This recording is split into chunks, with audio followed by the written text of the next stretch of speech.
বন্ধুরা, আজকে দেখো মানে দুপুরবেলা গিয়ে কি নিয়ে এসছি, ঠিক আছে?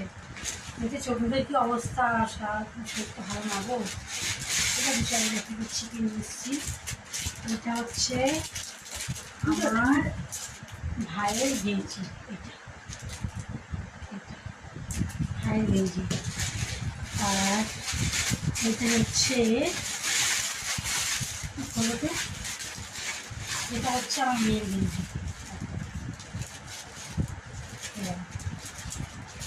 জানি না ওর কেমন লাগবে, তোমরা একটু দেখে কমেন্ট করে বলো যে গেঞ্জিটা কেমন হচ্ছে। এই একটা গেঞ্জি নিচ্ছি, আর একটা হচ্ছে এই একটা। এটা কার?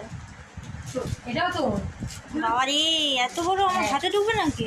এই কি বলিস, এই গেঞ্জি ঠিক হবে তো, পরে দেখিস আর পুরো বন্ধুদেরকে দেখাবে কেমন লাগছে, ঠিক আছে?